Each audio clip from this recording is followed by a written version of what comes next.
Salam sejahtera bagi kita semua. Selamat bertemu kembali di channel saya ini.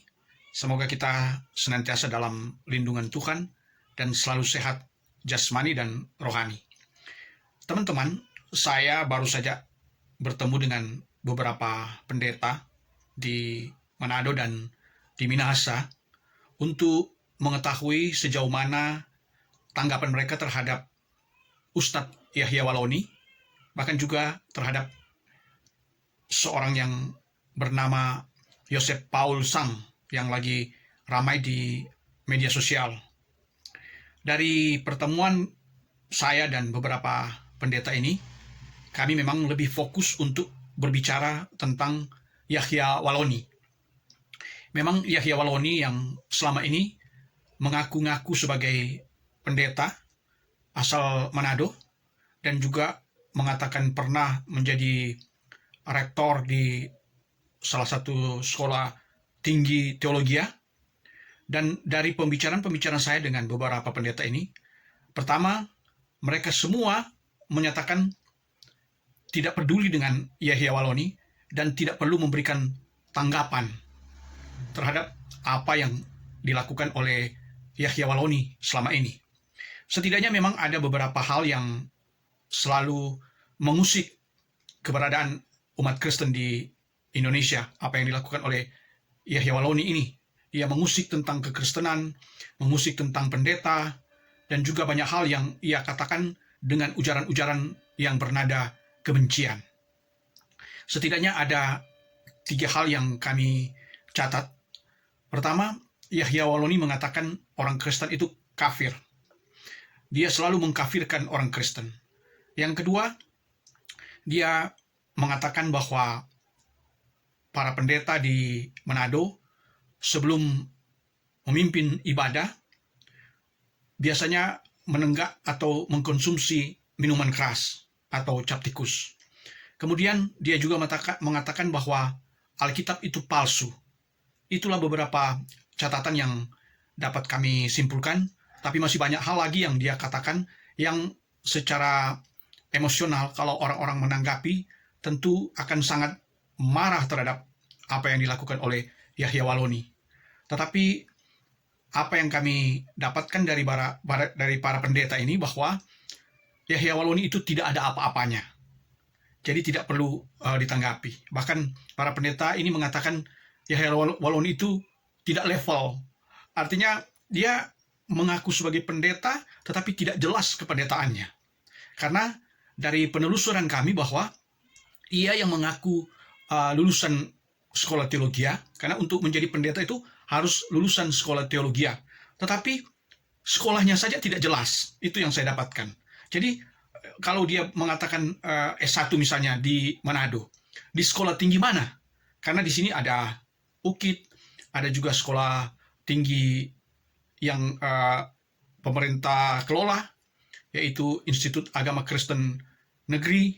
Kemudian juga ada sekolah-sekolah teologi dari gereja-gereja aliran, tetapi tidak jelas dia pernah kuliah di mana. Karena untuk menjadi seorang pendeta harus jelas dia ada kuliah di mana, sehingga dapat diketahui, oh dia lulusan sekolah A atau B atau C. Nah ini tidak jelas. Bahkan kami juga mendapat informasi bahwa dia tidak pernah melayani atau menjadi pendeta secara resmi. Karena pengakuan dia juga pernah menjadi pendeta di Papua, ternyata juga tidak jelas.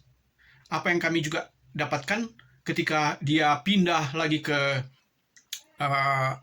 Sulawesi Tengah, kemudian juga di Balikpapan, semuanya itu pun tidak jelas. Jadi kependetaannya itu pun diragukan. Itu yang saya dapatkan dari para pendeta ini yang secara visual tidak mau divisualkan karena menganggap tidak level untuk menanggapi seorang Yahya Waloni.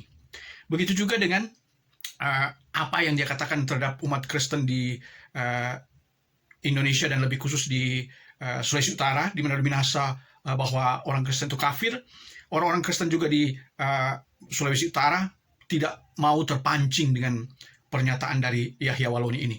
Karena orang-orang Kristen di Indonesia dan lebih khusus di Sulawesi Utara itu sudah dewasa.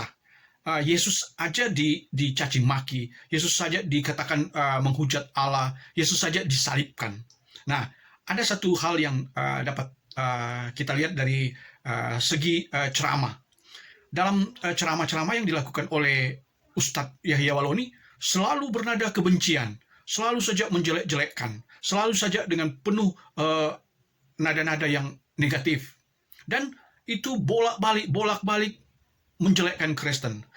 Hampir tidak ada cara-cara ceramah yang untuk mendidik umat yang lebih baik.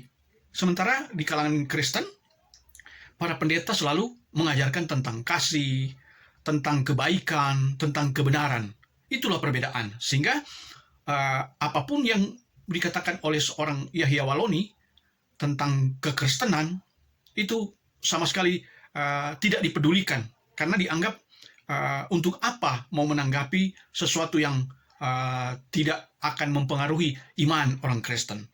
Jadi prinsipnya Yahya Waloni silahkan berkuar-kuar, silahkan mencaci maki, silahkan membenci kekristenan, silahkan melakukan kebohongan-kebohongan. Dan itu tidak akan dipedulikan.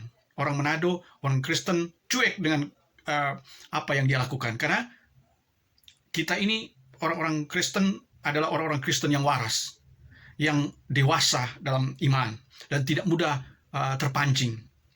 Karena apapun yang dia lakukan, apapun yang disampaikan oleh Yahya Waloni ini, orang-orang Manado, orang-orang Sulawesi Utara sudah tahu, karena dia memang hanya mau mencari panggung. Ketika seperti ada seorang pendeta juga bilang bahwa karena dia tidak diakui kependetaannya, karena dia tidak mendapatkan tempat di kalangan Kristen sebagai pendeta, pada akhirnya dia mencari panggung lain, di mana dia anggap bahwa di panggung itulah dia bisa mendapatkan apa yang dia inginkan. Jadi kesimpulannya, orang Kristen sudah dewasa. Orang Kristen tidak mudah terpancing emosi, karena Yahya Waloni tidak ada apa-apanya. Jadi itulah kesimpulan yang saya dapatkan dari beberapa pendeta, dan orang-orang Kristen tetap percaya Yesus Kristus adalah Tuhan dan Juru Selamat. Terima kasih dan sampai jumpa.